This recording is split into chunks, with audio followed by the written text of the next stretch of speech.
let's dig in. Now, there's a big misconception in our society that fats are all bad, and I wanted to do this training today to really break down that misconception, because the truth is fat is not the enemy. In fact, fat is something our bodies need to function and survive. So getting enough healthy fat is critical for growth and development, especially for our compromised kids. And I just want to give you a few reasons why we need these healthy fats. Fat builds the brain, okay? Fat gives the structure to cell membranes and really helps build that brain. And fat helps with cell signaling and repair. Fat produces hormones our body needs. Fat absorbs vitamins that are critical to our health and development, so things like vitamin A, D, E, and K. Fat produces healthy skin. Fat maintains our body temperature. Fat serves as a source of fuel for our bodies, and fat protects vital organs by holding them in place and cushioning them. So you can totally tell that fat isn't the problem. Fat can be very, very beneficial for our bodies, and especially for our brains, which is what we want for our kiddos. There are, however, unhealthy forms of fat. These unhealthy fats are the ones we really need to avoid. So I'm just going to talk about the three main categories of fat. So there's unsaturated fats, there's saturated fats, and there's trans fats. So unsaturated fats can be divided into two categories. So monounsaturated fats like avocados, nuts, olives, and canola oils.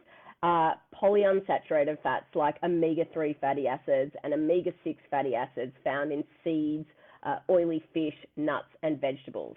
Then we have our saturated fats, and they have been generally simplified to include dairy foods such as butter, cream, full-fat milk, and cheese. They also include meats and palm and coconut oils. But the reality is a bit more complex. Most foods contain a mix of saturated fat, monounsaturated fat, and polyunsaturated fat. Dairy will generally have more saturated fat than unsaturated fat, but meats will generally have more unsaturated fat. And an organic, free-to-roam animal will have a much better fatty acid profile than a caged or intensely farmed animal. Now, the third type of fat is trans fat. Trans fats are the fats that we need to avoid completely. These are in many packaged and processed foods, as well as fast foods, deep fried foods, and baked goods. Another dangerous thing about trans fats is they are often hidden on the food label with terms like hydrogenated vegetable oil. So you might not even realize you're actually eating them unless you're careful and read those labels thoroughly, which I talk about all the time. So those three main types of fat are unsaturated, saturated, and trans fat. So the foods we eat, and more specifically the fats we eat, have a really big impact on our health of our brain. So eating healthy fats can help nourish, protect, and support optimum brain function. And this is why it's so important for our compromised kids to eat good quality fats. So today I really wanted to share with you some suggestions of what fats to eat, what fats to limit, and what fats to avoid altogether. So here are some healthy fats. And I hope you're all tuning in with me and listening to this, and I will give you a list later, but oily fish like salmon, trout, mackerel, tuna, and sardines, these fish are ones that are the highest source of omega-3 fatty acids, which helps build membranes around the brain cells and improve the structure of brain neurons. They also play a role in brain development and reducing inflammation, so super duper duper good.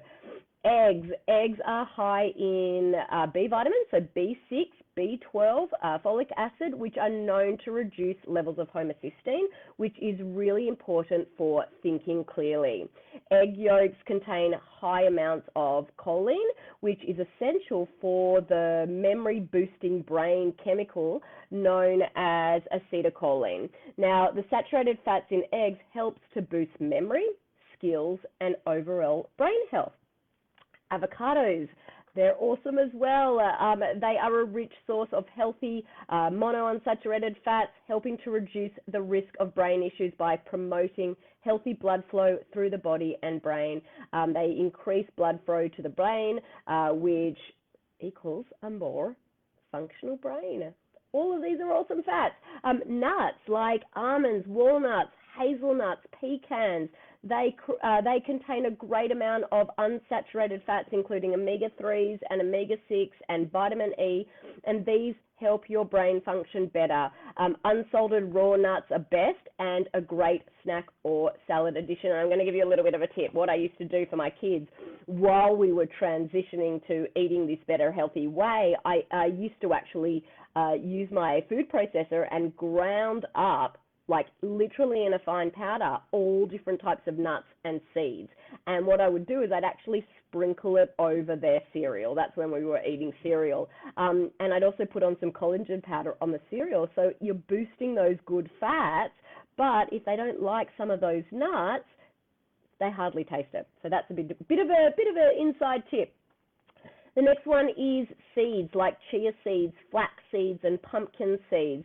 So chia and flax seeds are really high in omega-3 fatty acids and antioxidants, and the omega-3s work to protect the blood vessels and also may reduce inflammation in the brain. And we want to really reduce that inflammation in the brain for our kiddos with ADHD, because that is the whole goal of this. This is, gluten, dairy, soy-free, all of those things are reducing inflammation, but also we want to feed that body, feed that brain to help that. Pumpkin seeds are a high source of zinc, which is also vital for enhancing memory, thinking skills, and they're also containing things like magnesium, B vitamins, tryptophan, which is a precursor for serotonin, which is the happy chemical in our brain. So you can see all of these fats are not only going to do good things for the brain, they're going to do good things for our mood as well. Olive oil. Olive oil is the richest source of monounsaturated fat, which helps to improve memory and protect the brain. You can easily add olive oil as a salad dressing or use it as a cooking oil, but don't cook it at too high a heat, because it's not good at a super high heat. And I'm going to get onto my favorite healthy fat in a second, but I wanted to say, so I'm away from my family today, and my son actually just got braces, and his mouth is really, really sore. And I spoke to him this morning, and he said, "Mom, I can't eat my breakfast. My mouth is really sore." So I asked my husband to make him a smoothie. And in that smoothie, we put in a raw egg, we put in some avocado oil, we put in some gluten-free oats, some berries, and some coconut milk. So wow, what a powerhouse smoothie to start his day. Now, the next one, again, as I said, is my favorite, is dark chocolate. So dark chocolate is a perfect treat or dessert, and it's high in flavonoids, a type of antioxidant, which is essential for brain health. Antioxidants really work to reduce oxidative stress in the highly susceptible brain by helping to prevent cognitive decline and brain illness. So all the better reason to eat lots of dark chocolate. No, obviously you need to eat it in moderation, but it's also seen to improve brain plasticity and a crucial aspect of children with learning difficulties, or to help with their learning ability. So another excuse to eat it. Anyway, with chocolate, you want to make sure that it is dairy-free, obviously, and you want to choose a high-quality chocolate with at least 70% cocoa or cacao beans. Now, coconut oil and ghee. Coconut oil contains really good fatty acids that are readily used by the body and the brain. Ghee contains really good acids as well that helps with promoting metabolic health, which is our health of our whole body. Ghee may be a good option for some dairy-free or casein-free diets, as the milk proteins are removed. So we actually eat ghee, even though it's technically dairy, but the dairy and the milk proteins are removed in the cooking process. Now, fats to limit, okay? So we talk about all these good ones. We really, really want to limit the bad fats. So things like industrial seed oils like soybean. I mean, we're avoiding soy anyway. Canola oil and corn oils. These oils imbalance the omega-6 to omega-3 ratio. And that's the problem these days. And that's why we're always saying omega-3s, omega-3s, because there's too much omega-6 in the Western diet. And these oils are often full of additives. And so instead choose traditional fats like olive oil, coconut oil, avocado oil, and ghee. Now, more fats to avoid, trans fats, and those are found in processed, packaged foods, and fast foods.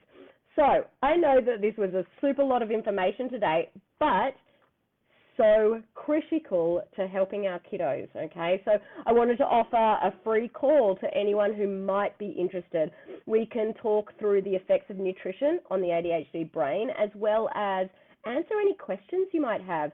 If that's something that you're interested in, I'm going to pop the link into the comments below, and you can click that link and schedule that free call with me or my team. But here is the main takeaway for today. Fat is not the enemy, okay? It's actually super critical to our bodies. Just like carbohydrates and proteins, our body needs fat to survive. Our brain needs fat to survive, and the problem comes when we eat the wrong kind of fat.